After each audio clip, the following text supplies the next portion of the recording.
ጤና ይስጥልን የተወደዳችሁ እንዴት ናችሁ? ትናንትና አስገራሚ ጨዋታዎችን በእንግሊዝ ፕሪሚየር ሊግ 15ኛ ሳምንት ተመልክተናል። ከባባር ጨዋታዎች ነበሩ። አስቀድመንም እንዳነሳ ነው በጣም ፈታኝ ጨዋታዎች ነበሩ። ሊድስ ዩናይትድ ከሊቨርፑል፣ ማንቸስተር ሲቲ ከሰንደርላንድ፣ አርሰናል ከአስቶን ቪላ ያደረጉት ጨዋታ፣ ቼልሲም ከቦርመዝ ጋር ያደረገው ጨዋታ በጣም የተፈተነበት ነበር። ማንቸስተር ሲቲ ካፒታላይዝድ አድርጓል። ከሌሎች ቡድኖች ነጥብ መጣል፣ በተለይ አርሰናል በአስቶን ቪላ ተሸንፏል። ከዛ ውጪ ሊቨርፑልና ቼልሲ ነጥብ የጣሉበት፣ ማንቸስተር ሲቲ ሙሉ 3 ነጥብ ይዞ የወጣበት ነበረ በኤታድ ስቴዲየም። ጨዋታዎቹን በተመለከተ በዝርዝር የምናነሳቸው ነጥቦች አሉ። አስገራሚ ጉዳዮችንም እያነሳን ከጨዋታዎቹ ጋር በተያያዘ እንቀጥላለን። ከዛ ውጪ ሞሐመድ ሳላ ወደ ሊቨርፑል ጥይቶቹን በሙሉ ተኩሷል።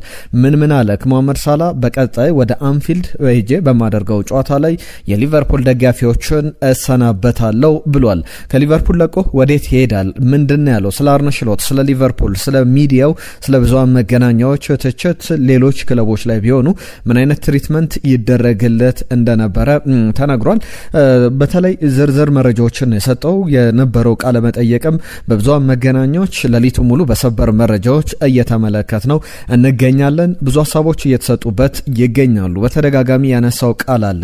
የሚገባኝን ክብር አላገኘውም፣ ለክለቡ ባደረኩት ነገር ልክ አልተንከባከቡኝም እያለ ይገኛል። ክረምት ላይ ብዙ ቃል እንደተገባለት ተናግሯል። የሞሐመድ ሳላን አስተያየቶች በዝርዝር እየተመለከተን እንቆያለን። ማንቸስተር ዩናይትድና አርሰናል በዝግ ስቴዲየም ጨዋታ አድርገው ነበረ። የወዳጅነት ጨዋታ ነበረ። ትናንትና የ1 ዓመት በታች ቡድኖቻቸው ጨዋታውን፣ ውጤቱን፣ እነማን በጨዋታው ላይ ተሳተፉ የምንነግራችሁ ነው የሚሆነው። ከዛ ውጪም ሌሎች ሀሳቦችን እናነሳለን። ዝውውሮችን በተመለከተ ብራድሊ ባርኮላ በሊቨርፑል፣ በአርሰናል፣ በማንቸስተር ሲቲ በጥር የዝውውር መስኮት ስሙ እየተያዘ ይገኛል። ወዴት ሊሄድ ይችላል? ፓሪስ ሰን ዠርመን ለቆ የሞሐመድ ሳላም መዳረሻን በተመለከተ ምናነሳቸው ነጥቦች አሉ። ቼልሲ አንድ ተጫዋች ሊለቅ ይችላል። ማንቸስተር ዩናይትድንም በተመለከተ ደግሞ አማካኝ ስፍራ ላይ ኮቢ ሜኖን የሚፈልግ ክለብ መጥቷል። በተለይ ከባየር ሙኒክ ጋር ስሙ እየተያዘ ይገኛል። ከምሽት ጀምሮ እየወጡ ባሉ ዘገባዎች የካርሎስ ባሌባ ጉዳይ፣ የአዳም ዋርተንም ጉዳይ በጥር የዝውውር መስኮት ምን መልክ ይኖራቸዋል በዝርዝር እየተመለከትን እንቆያለን። በቻላችሁት በያላችሁበት አብራችሁን ቆዩ። በትናንትና ጨዋታዎች ላይ ሀሳቦቻችሁን ጻፉልን። እንዴት ነበር የትናንትናው ቅዳሜ? ለእናንተ ደስታን የፈጠረ ነበር ወይስ ደግሞ ቡድኖቻችሁ እንዴት ፐርፎርም አደረጉ? ሀሳቦቻችሁን እየጻፋችሁልን ቆዩ። በሞሐመድ ሳላም ጉዳይ ላይ የምናነሳቸውን ነጥቦች ይኖራሉ።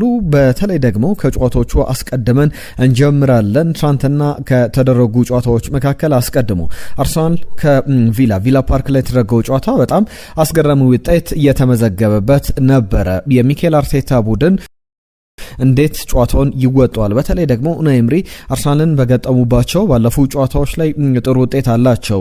አስቶን ቪላም ከአርሰናል ጋር በሚኬል አርቴታ ስር ሚኬል አርቴታና አርሰናልን እየመራ ከአስቶን ቪላ ጋር የተደረጉ ጨዋታዎች በውጤት ረገድ ጥሩ የሚባሉ ነበሩ። ትናንትና ግን በዚህ በጨዋታው ዙሪያ ብዙ ሀሳቦች መነሳት ይችላሉ። አርሰናል 2-1 በሆነ ውጤት ተሸንፏል። በጣም ፈታኝ ጨዋታ ነበረ።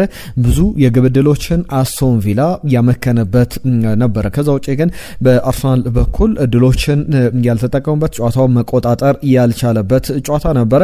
ቪላ ፓርክ ፈታኝ እንደሚሆን አስቀድመንም ስንገምት ነበረ። ጨዋታውም ላይ ያንን ነው በደንብ በግልጽ የተመለከት ነው። ከጨዋታው ጋር በተያዘ እነዚህ በዝርዝር ሊነሱ የሚችሉ ጉዳዮች ናቸው። ሚኬል አርቴታ ከጨዋታው መጠናቀቅ በኋላ በዝርዝር ያነሳቸው ጉዳዮች አሉ። በተለይ ደግሞ በጣም የሚያበሳጭ ነበረ ብሏል መሸነፋችን። አርሰናል ግን እኔ በግል ስመለከተው ጨዋታውን ባቸው ውጤት ቢያጠናቀቅ እንኳን የሚገባው ነበር ማለት አያስችልም። በጣም ተዳክሞ የቀረበበት ነበረ። ነገር ግን ለዛ ምክንያቶች አሉ። በተለይ ደግሞ አንዳንድ የውድድር ዘመኖች ላይ በአንዳንድ ቡድኖች በኩል የተመለከትናቸውን የውጤት ማጣቶች ማንሳት የግድ ይለናል። በተለይ ደግሞ በማንቸስተር ሲቲ በኩል አሜሪክ ላፖርት ይመስለኛል 2021 የውድድር ዘመን ላይ ተጎድቶ ከዛ በኋላ ማንቸስተር ሲቲ የተፍረከረከበት ነበረ።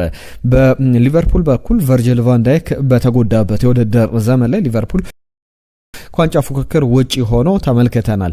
አሁን በአርሰናል በኩል አንድ አይደለም ማንቸስተር ሲቲ፣ ሊቨርፑል አንዳንድ ተጫዋቾችን ወሳኝ የሚባሉ የቡድን መሪዎችን ነበር ያጡት። አሁን ግን ሶስት አርሰናል የመጀመሪያ ፈርስት ቲም የቡድኑ ቁልፍ ተጫዋቾች የመጀመሪያ ሶስት ተከላካዮችን ነው ያጣው። ዊሊያም ሳሊባ፣ ጋብሪኤል ማጋሌሽ፣ ክሪስቲያን ሞስኬራ። ጁሪን ቲምበር ለምሳሌ በማል ስፍራ ተከላካይነት ከተጫወተ ረጅም ጊዜ ተቆጥሮታል። ፒየሮ ኢንካፒየም ለሊጉ አዲስ ነውና በአዲስ ጥምረት በአዲስ መልክ እየተጫወተ ያለ ቡድን ነው። ለሁሉም ትናንትና በአርሰናል በኩል አስቀድሞ ማቲካሽ በጣም በቆንጆ መንገድ ዳቪድ ራያ ላይ ግብ አስቆጥሮ ጨዋታው 1-0 ነበር። በሁለተኛው አጋማሽ ግን የሚኬል አርቴታ ቡድን ትሮሳርን ቪክተር ዮኬሬሽን ቀይሮ ገብቶ ጨዋታውን ለመቀየር ሞክረው ነበር። መጀመሪያ ደቂቃዎች ላይ በጣም ጥሩ ነበረ። ትሮሳር 52ኛው ደቂቃ ላይ ግብ አስቆጥሮ አርሰናልን ወደ ጨዋታው መልሶ ከዛ በኋላ ግን ግብ ካስቆጠረ በኋላ አርሰናል ዳግም በአስቶን ቪላ ብልጫ የተወሰደበት ነበር። 95ኛው ደቂቃ ላይ ኤሚሊያኖ ቡዌንዳ ያስቆጥራት ግብ ግን ለአስቶን ቪላ 3 ነጥብ እንዲያገኝ ያስቻለች ነበር። ጨዋታውም በዛ መልክ የተጠናቀቀ ሆኗል። ከሜዳ ውጪ የሚደረጉ በጣም ከባባድ ጨዋታዎች አሉ። የሚኬል አርቴታ ቡድን ኦልድ ትራፎርድ ላይ፣ ሴንት ጄምስ ፓርክ ላይ፣ አንፊልድ ላይ ተጫውቷል። ወደ ስታዲየም ኦፍ ላይት ያደረገው ጨዋታ ለቪላ ፓርክ ላይም ተመሳሳይ ነገር ነው ሊነሳ የሚችለው። ከሜዳ ውጪ የሚደረጉ ጨዋታዎች የእንግሊዝ ፕሪሚየር ሊግ ነው ብሏል ሚኬል አርቴታም በሰጠው አስተያየት ላይ በታይትል ሬሱ ላይ በዋንጫ ፉክክሩ ላይ እንዴት ነው በቀጣይ የሚኖሩ ከአርሰናል የሚጠበቁ ነገሮች ምንድናቸውም ተብሎ ተጠይቆ ነበረ። የፕሪሚየር ሊግ ውድድር በጣም ከባድ እንደሆነ ይታወቃል። ላለፉት 5 ወራት ስንፎካከር ቆይተናል። በፕሪሚየር ሊጉ ላይ በጣም ኮፕ ማድረግ ችለናል፣ መቋቋም ችለናል። ቀጣይ ወራትንም ደግሞ በዛ መንገድ እንቀጥላለን የሚል ነገር አንስቷል። ከትሮሳር ጋር በተያያዘ ተቀይሮ ወጥቷል። ትናንትና ተቀይሮ ነው የገባው። ብዙ ጫና ላለማሳደር የተወሰነ ውሳኔ እንደሆነ ሚኬል አርቴታ የሰጠው አስተያየት አለ። በተለይ ደግሞ ባለፉት 3 ጨዋታዎች ከሜዳ ውጭ የሚኬል አርቴታ ቡድን በሰንደርላንድ በኩል ስታዲየም ኦፍ ላይት ላይ 2-2 በሆነ ውጤት፣ ስታንፈርድ ብሪጅ ላይ ከቸልሲ ጋር 1-1 በሆነ ውጤት እንዲሁም ደግሞ በአስቶን ቪላ ትናንትና 2-1 የተሸነፈበት ጨዋታ ከ9 ጨዋታዎች 7 ነጥቦችን ጥሎ 2 ነጥብ ብቻ እያሰበሰበባቸው ጨዋታዎች ነበሩ። በጣም ከባድ ጨዋታ እንደነበረ ለአርሰናል መናገር ይቻላል። የሚኬል አርቴታ ቡድን ፈርስት ሬት ቢያደርግ በደንብ የሚገባው አይነት ነው። ባለፉት ጨዋታዎች ላይ ካሳያቸው ብቃቶች አንጻር ቪላ ፓርክ ደግሞ የተለየ ከሰንደርላንድም ከቸልሲም ጨዋታ የበለጠ በጣም ከባድ ጨዋታ እንደነበረ መናገር ይቻላል። ኡናይምሪ አርሰናልን በገጠሙባቸው 10 ጨዋታዎች 4ቱን አሸንፏል። 2 ብቻ ነው የተሸነፉት። በ4ቱ ደግሞ ያቸው ውጤት አስመዝግበዋል። ጋብሪኤል ማጋሌሽ ቅድም ስላለመኖሩ፣ ዊሊያም ሳሊባም ስላለመኖሩ ሳነሳ ነበር። በቢግ ጋቢ በኩል ግን በጣም ባለፉት ጨዋታዎች ላይ በተለይ አርሰናል ክሊንሺት መጠበቅ አልቻለም። እሱ ባልነበረባቸው 5 ጨዋታዎች በፕሪሚየር ሊጉ ላይ ቼልሲ፣ አስቶን ቪላን እንዲሁም ደግሞ ብሬንትፎርድን እና የቶትናም ሆትስፐር ጨዋታ፣ በቻምፒየንስ ሊግ ደግሞ የባየርን ጨዋታ 5 ጨዋታዎች አምልጠውታል። እሱ ባለፉት በብራዚል ብሔራዊ ቡድን ከተጎዳ በኋላ ባለፉት 5 ጨዋታዎች ላይ አርሰናል 1 ክሊንሺት ብቻ ነው ማስመዝገብ የቻለው። በፕሪሚየር ሊጉ ደግሞ ካደረጋቸው ጨዋታዎች በ3ቱ ግብ ተቆጥሮበታል። በቻምፒየንስ ሊግም ጭምር በባየርን ግብ ተቆጥሮበት እንዳሸነፈ ይታወሳል። እነዚህ በጣም የሚነሱ ቁጥሮች ናቸው። ከዛ በተጨማሪም ግን ቢግ ጋቢን ጋብሪኤል ማጋሌሽን በተመለከተ 16 ጨዋታዎች ላይ እሱ በነበረባቸው ጨዋታዎች ላይ 13 ክሊንሺቶች ተመዝግበው በዛ ላይ ደግሞ 5 የግብ ተሳትፎ ነበረው። አሲስት ያደርጋል፣ ግብ ያስቆጥራል። እሱንም ሚኬል አርቴታ ያጣበት ነበረ። በትናንትናው ጨዋታ ላይ ለሁሉም በጣም ከባድ ጨዋታ ነበረ። ትሮሳር ግን ሚስተር ሪሊያብል እንደሚባለው ሁሉ ትናንትና ያንን አሳይቷል። የሚኬል አርቴታ የ18 ጨዋታዎች ያለመሸነፍ ጉዞ በዚሁ ተጠናቋል። ከ18 ጨዋታዎች በኋላ 19ኛው ጨዋታ ላይ ሽንፈትን አስተናግዷል። ኡናይ ኤምሪ ነበሩ አሸናፊ። ከዚህ በፊት 22 ጨዋታዎችን ሳይሸነፉ በአርሰናል ቤት ተጉዘው የቅርብ ጊዜ አርሰናል ረጅም ሪከርድ የሚባለው ነበረ። የእሳቸው ተተኪ ሚኬል አርቴታም 18 ጨዋታዎች ላይ ደርሶ ነበረ። የማንቂያ ደውል ይሆናል ተብሎ ይጠበቃል። ጨዋታው በዛ መልክ ተጠናቋል። ሌሎች ጨዋታዎችን ላንሳ። ማንቸስተር ሲቲ 3-0 በሆነ ውጤት ማሸነፍ ችሏል። በኢትሃድ ስታዲየም 12 ሰዓት ላይ የተደረገ ጨዋታ ነበረ። ዲያዝ፣ ግቫርዲዮል እንዲሁም ደግሞ ፊል ፎደን ግቦችን አስቆጥረዋል። በዚህ ጨዋታ ላይ አስቶን ቪላ እንዳሸነፈው ሁሉ ለአርሰናል መጥፎ ውጤት ለማንቸስተር ሲቲና ለአስቶን ቪላ ደግሞ በጣም ጥሩ የሚባል ውጤት እየተመዘገበበት ነበረ። 95ኛው ደቂቃ ላይ ጨዋታው ከተጠናቀቀ በኋላ ሉክ ኦኒየን በቀይ ካርድ ወጥቷል። በሰንደርላንድ በኩል ትርጉም ያልነበረው የቀይ ካርድ ነበረ። ሁሉም ግቦች ከተቆጠሩ ጨዋታውም ከተጠናቀቀ በኋላ የተመለከትነው የቀይ ካርድ ነበር። የፔፕ ጋርዲዮላ ቡድን ግን አሁን አንዳንድ ኬሚስትሪዎች በደንብ እየሰሩ ይገኛሉ። ፊል ፎደን ከሪያን ሼርኪ ጋር በጣም ጥሩ እየተጣመሩ ይገኛሉ። ፊል ፎደን በተከታታይ ጨዋታዎች ላይ ግቦችን እያስቆጠረ ይገኛል። ሪያን ሸርኪ ደግሞ አሲስቶችን ለቡድን አጋሮቹ በደንብ እያቀበለ ይገኛል። በደንብ ጥሩ እየተዋደ ይገኛል። ባለፉት ጨዋታዎች ላይ ማንቸስተር ሲቲ በሁለት ጨዋታ 6 ግብ ተቆጥሮበት ነበረ። በዚህኛው ጨዋታ ላይ ግን በደንብ የአርሰናልን ሽንፈት ካፒታላይዝድ ማድረግ የቻለ ከዛ በተጨማሪ ግብ ሳይቆጠርበት ክሊንሺት አስመዝግቦ ወጥቷል። ለፔፕ ጋርዲዮላ በጣም ጥሩ ዜና ይመስላል። የአርሰናል መሸነፍ ለማንቸስተር ሲቲም ጥሩ ነገር ይዞ መጥቷል። ሌሎች ጨዋታዎችን ስንመለከት ቸልሲ ከቦርመዝ ያደረጉት ጨዋታ 0-0 በሆነ ውጤት እየተጠናቀቀ መርሃ ግብር ሆኖ አልፏል። ለጨዋታው ላይ በተለይ ደግሞ በቸልሲ በኩል ግብ ጠባቂው በጣም በጥሩ መንገድ ቸልሲን የሚያድኑ ኳሶችን ሮበርት ሳንቼዝ ሴፍ ሲያደርግ ተመልክተናል። ኮል ፓልመር ወደ ጨዋታ የተመለሰበት ነበረ። ከኦገስት ጀምሮ ቸልሲ ግብ ሳያስቆጥር የወጣበት ጨዋታ አልነበረም። ነገር ግን ከረጅም ጊዜ በኋላ ከ13 ጨዋታዎች በኋላ 14ኛው ጨዋታ ላይ ቸልሲ ግብ ሳያስቆጥር ጨዋታውም 0-0 በሆነ ውጤት ተጠናቋል። ለቸልሲ በጣም የሚያስቆጭ ውጤት ይመስላል። ምክንያቱም ደግሞ አርሰናል ነጥብ በጣለበት ከአርሰናል ጋር ያለውን የነጥብ ልዩነት ማጥበብ የሚችልበት ድል ነበረ። ባለፈውም በሳምንቱ አጋማሽ ላይ ያንን ሳይጠቀምበት ቀርቷል። በዚህኛው ጨዋታ ላይ ደግሞ የሚኬል አርቴታ ቡድን በተሸነፈበት ጨዋታ ላይ የነጥብ ልዩነቱን ወደ 6 ማጥበብ ቢችልም ነገር ግን ያንን ሳይጠቀምበት ቀርቷል። አሁን በአርሰናልና በቸልሲ መካከል የ8 ነጥብ ልዩነት አለ። 9 ነጥብ ልዩነት ነበር። ቸልሲ 1 ነጥብ አግኝቷል። ትናንትና ከሌሎች ቡድኖችም በኩል ያለውን የነጥብ ልዩነት ማራቅ የሚችልበትን እድል ሳይጠቀምበት ቀርቷል። በኤንዞ ማሬስካ ቡድን ደግሞ ሌላ አሳዛኝ ነገር አለ። በትናንትናው ጨዋታ ላይ ሊያም ዴላፕ በጉዳት ምክንያት ተቀይሮ ወጥቷል። የሚያሳዝን በቸልሲ በኩል ባለፉት ዓመታት የመጡ 9 ቁጥሮች አንድ ካርስ እርግማን አለ ይባላልና እሱም ላይ እያደረሰ ያለ ይመስላል። ፐርፎርም ማድረግ አለመቻል፣ ተደጋጋሚ ጉዳቶችን በቸልሲ ተጫዋቾች በኩል እንመለከት ነበር። አንደኛው ጉዳይ ይመስላል በቸልሲ በኩል ትናንትና የተመለከትናቸው። ሌሎች ዜናዎችን ወደ በኋላ ላይ እንመለሳለን።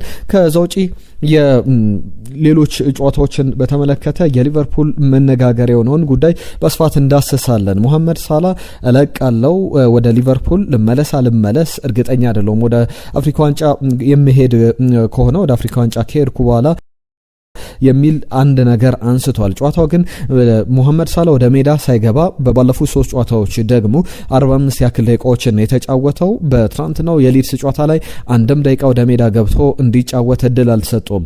አሌክዛንደር አይዛክ ባቅሙ በሊቨርፑል ገና የመጀመሪያዎቹ ወራት ላይ ያለው አሌክዛንደር አይዛክ በ6 ደቂቃዎች እድል ተሰጥቶት ነበረ። ሙሐመድ ሳላ ግን በተቀያሪ ወንበር ላይ ጀምሮ ጨዋታውን ጨርሷል። ጨዋታውም 3-3 በሆነ ውጤት ተጠናቋል። ኡጎ ኢኪቲኬ 2 ግቦችን አስቆጥሮ 48ና 50ኛው ደቂቃ ላይ ሊቨርፑልን ቀዳሚ አድርጎ ሊቨርፑል በጥሩ ደረጃ ላይ የሚያሸንፍ ይመስል ነበረ ኤለንድ ሮድ ላይ። ነገር ግን 73ኛው ደቂቃ ላይ ኢብራሂማ ኮናቴ ጥፋት ሰርቶ የተሰጠውን የፍጹም ቅጣት ምት ዶሚኒክ ካልቨርት ሉዊን ግብ አስቆጥሯል። ከካልቨርት ሉዊን ጋር በተያያዘ ወደፊትም የምናነሳቸው ጉዳዮች ይኖራሉ። ምናልባት ትልልቅ ክለቦች ማስፈረም ነበረባቸው የሚሉ አይነት ተጫዋች ነበረ። አንደኛ የነጻ ዝውውር ነበረ በኤቨርተን ከተለቀቀ በኋላ። ከዛ በተጨማሪም በነዚህ ክለቦች ላይ በጣም ጥሩ አማራጭ ሌላ ዳይሜንሽን ሊሰጥ ይችላል። አርሰናል፣ ማንቸስተር ዩናይትድ አይነት ቡድኖች ያጡት ተጫዋች ይመስለኛል። በጣም ጥሩ ፐርፎርም እያደረገ ይገኛል። ማንቸስተር ሲቲ ላይ ግብ አስቆጥሯል። በዚህኛው በሊቨርፑል ጨዋታ ላይ በፍጹም ቅጣት ምት ግብ አስቆጠረ። ስታች ሌላኛውን ግብ ከ2 ደቂቃዎች በኋላ ግብ አስቆጥሮ ጨዋታው 2-2 ቀጠለ። ዶሚኒክ ሶቦዝ ላይ 80ኛው ደቂቃ ላይ ሊቨርፑልን ዳግም መሪ አድርጎ ሊቨርፑል ዳግም ሊያሸንፍ ይመስል ነበረ። ነገር ግን ታናካ ያስቆጠራት ግብ 96ኛው ደቂቃ ላይ ሊቨርፑል በአቻ ውጤት ጨዋታው እንዲጠናቀቅ ኤለንድ ሮድ ላይ ጨዋታውም ሁለቱም ቡድኖች አንዳንድ ነጥብ ይዘው እንዲያጠናቅቁ ምክንያት የሆነ ጨዋታ ሆኗል። ከታናካ ጋር በተያዘ የመምህሩ ጉዳይ ባለፉት ቀናት ሲያነጋግር ነበረ። ከጃፓን መምህሩ እሱን ለመመልከት በተለይ የኤሌመንተሪ ወይም የመጀመሪያ ደረጃ ተማሪ እያለ ያስተማሩት መምህሩ የሱን ፎቶ ቲሸርት ላይ ያሰርተው የሱን ማሊያ ከጀርባቸው ለብሰው በኤለንድ ሮድ ተገኝተው ነበረ። በባለፈው ጨዋታ ላይ ቸልሲን ባሸነፉበት ጨዋታ ላይ በጣም ከባባር 3 ጨዋታዎችን ያደረጉት ሊድስ ዩናይትዶች እናነሷለን። ከዛ በኋላ እኚህ አስተማሪ ተጫዋቹን መነጋገሪያ ሆኖ ነበረ። በተለይ ደግሞ ትናንትና ደግሞ ሌላ ታሪክ የሰራበት ነበር። ሊድስ ዩናይትድ ማንቸስተር ሲቲን ገጠመ፣ ቸልሲን ገጠመ፣ ሊቨርፑልን ገጠመ። ከነዚህ 9 ነጥቦች ማግኘት ነበረ በ9 ነጥብ 4 አግኝቷል። በጣም ከባባር ጨዋታ ለየትኛውም ትልልቅ ቡድኖች ሊከብድ የሚችል አይነት ጨዋታ እንደነበር መናገር ይቻላል። ሁሉም ትናንትና የነበሩ ጨዋታዎች በዚህ መንገድ የተጠናቀቁ ነበሩ። ኤቨርተንም አሸንፏል። ኒውካስል ዩናይትድ 2-1 ባሸነፈበት ጨዋታ ላይ የፕሪሚየር ሊጉ ታሪክ 20ኛው ከማዕዘን ምት ቀጥታ ከኮርና የተሻማ ግብ ወደ ግብነት ተቀይሯል። ብሩኖ ጉማሬሽ ያስቆጥራት ነበረ። የኒውካስል ዩናይትድ ተጫዋች ከማዕዘን ምት ሲያስቆጥር ለመጀመሪያ ጊዜ ነው። ትናንትና ቶትናም ሆትስፐርም 2-0 በሆነ ውጤት ማሸነፍ ችሏል። ሻቪ ሲሞንስ ግብ አስቆጥሯል። ሪቻርልሰን ሌላኛውን ግብ ማስቆጠር የቻለ ተጫዋች ነው። ለሁሉም የእንግሊዝ ፕሪሚየር ሊግ የደረጃ ሰንጠረዥን እንመልከት። ማንቸስተር ዩናይትድ ሰኞ ይጫወታል። ሰኞ ምሽት ወልቭስን ማሸነፍ የሚችል ከሆነ ሜለኑ ላይ የሚደረግ ጨዋታ ነው። ወልቭስ የሊጉ የመጨረሻ ደረጃ ላይ ተቀመጠ ነው። ከ14 ጨዋታዎች 2 ነጥብ ብቻ ሰብስቦ አንድም ጨዋታ ማሸነፍ ያልቻለውን ወልቭስን ይገጥማል። ማንቸስተር ዩናይትድ በዚህ ጨዋታ ላይ አሁን 12ኛ ደረጃ ላይ ይገኛል 22 ነጥቦችን ይዞ። የፕሪሚየር ሊጉን የነጥብ መቀራረብ በጣም የሚያስገርም ነው።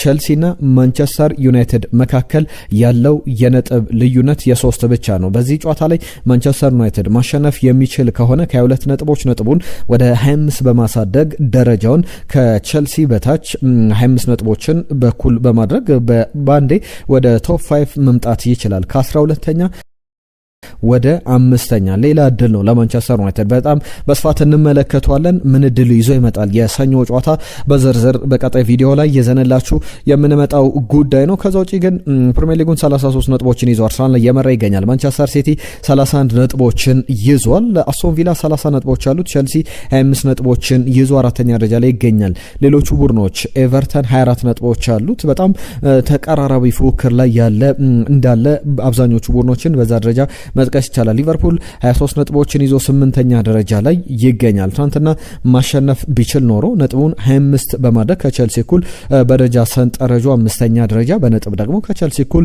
መቀመጥ የሚችልበት እድል ነበረው። ለሁሉም በጣም የተቀራረቡ ነጥቦች ነው ያሉት። ከቸልሲ ጀምሮ እስከ ቦርመዝ 13ኛ ደረጃ ላይ ያለው ቦርመዝ ድረስ የ5 ነጥብ ልዩነት ነው ያለው። ማንቸስተር ዩናይትድ እና ቸልሲ መካከል ደግሞ የ3 ነጥብ ልዩነት ነው። የአንድ ጨዋታ እድሜ። ማንቸስተር ዩናይትድ ደግሞ አንድ ተስተካካይ መርሃ ግብር አለው ወይም የ15ኛ ሳምንት ጨዋታን ሰኞ ምሽት ያከናውናል። ለሁሉም በጣም ፉክክሩ በዝቷል። በፕሪሚየር ሊጉ ላይ መሪዎቹ ደረጃ ላይ ያለው የነጥብ መቀራረብ በጣም የሚያስገርም አይነት ነው።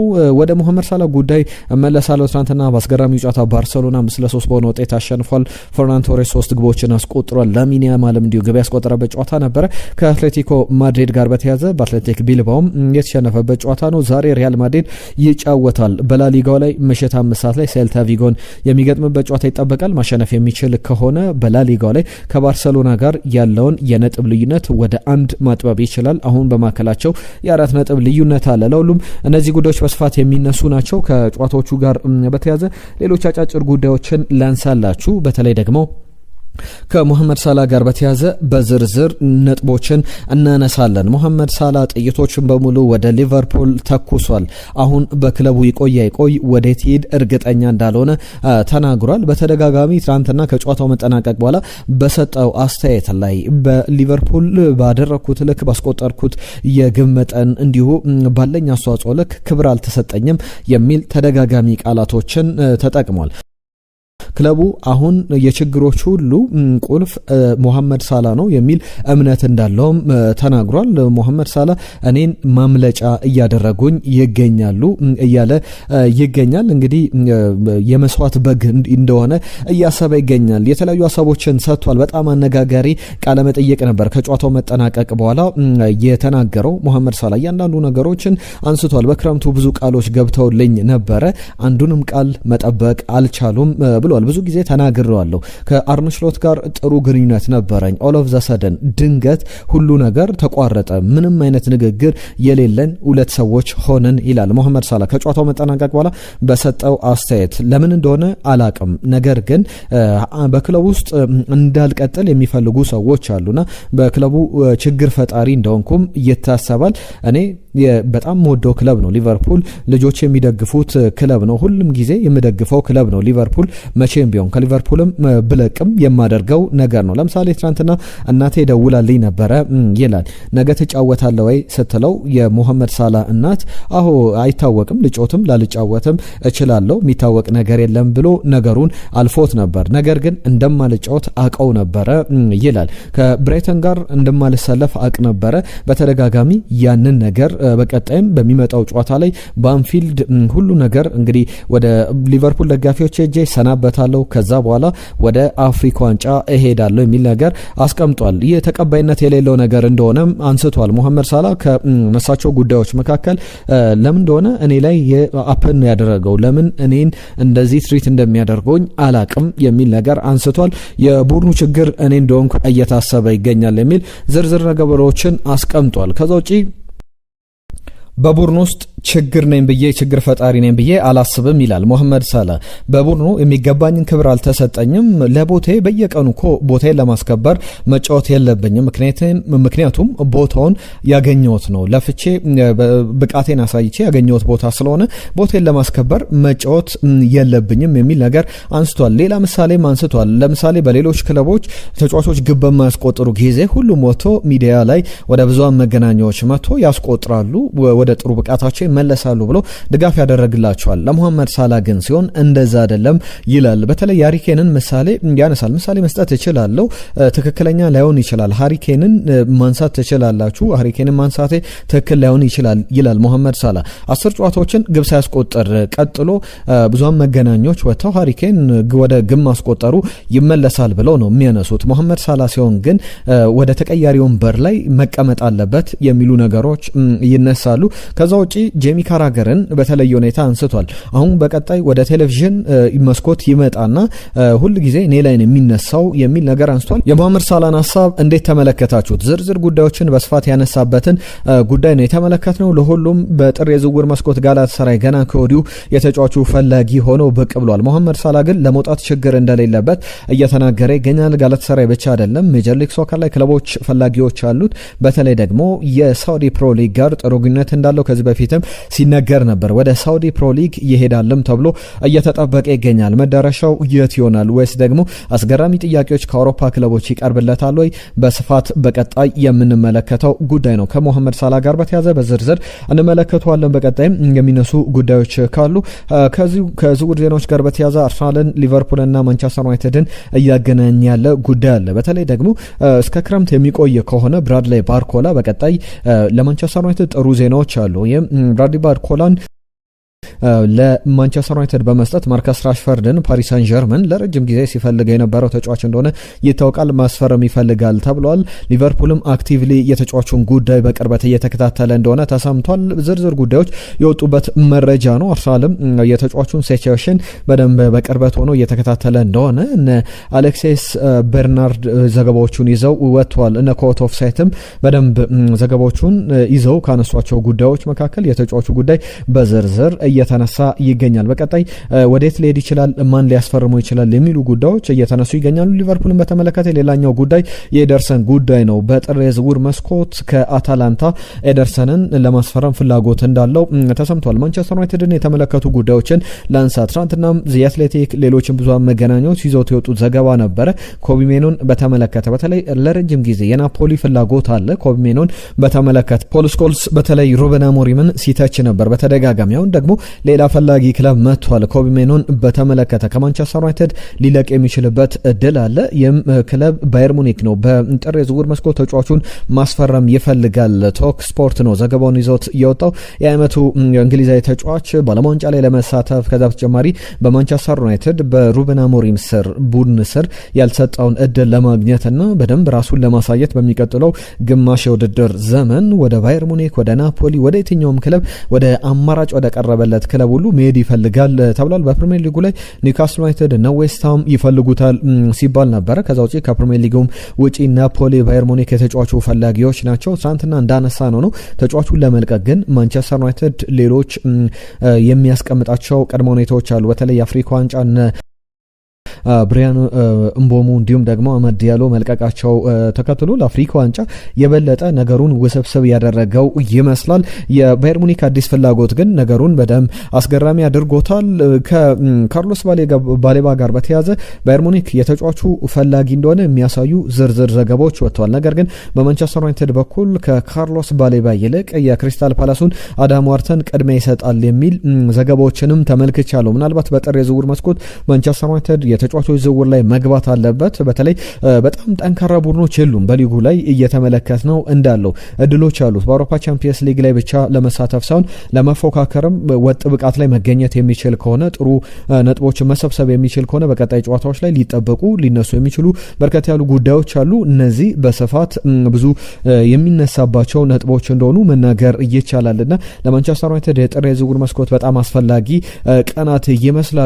ከሊዮን ጋር በተያያዘ ከቸልሲ አክሰል ዲሳሲስን ለማስፈረም ይፈልጋል። በተለይ ደግሞ በተከላካይ ስፍራ ላይ እነ ሙሳ ኒያኬቴን እንዲሁም ደግሞ ክሊንተን ማታን ያጣል በአፍሪካ ዋንጫ ምክንያትና ሊዮን ተጫዋቹን ከቸልሲ ማስፈረም ይፈልጋል። ገንዘብ ከፍሎ ተጫዋቹን በቋሚነት ማስፈረም እንደሚፈልግ የሚያሳዩ ዘገባዎች አሉ። ለቸልሲ ጥሩ ዜና ይመስላል። ምናልባት ቸልሲ ዲሳሲስን የሚለቅ ከሆነ ሌሎች ተጫዋቾች ላይ ትኩረት አድርጎ ተጫዋቾችን ሊያመጣ የሚችልበት የዝውውር መስኮት ሊሆን እንደሚችል ብዙ ዘገባዎችን እየተመለከትን እንገኛለን። በርከት ያሉ ሀሳቦች የተነሱበት ነበረ። በተለይ ከትናንትና ጨዋታዎች ጋር በተያያዘ የተለያዩ ጉዳዮችን ነገር ናቸው። አብራችሁን ስለነበራችሁ ከልብ እናመሰግናለን። ቻናላችንን ሰብስክራይብ አድርጉ፣ ቤተሰብ ሁኑ። አዳዲስ ጉዳዮችን ይዘን እንመጣለን። አሁን ግን ያዝናቸው ጉዳዮች እነዚህን ይመስሉ ነበር። ጤና ይስጥልን።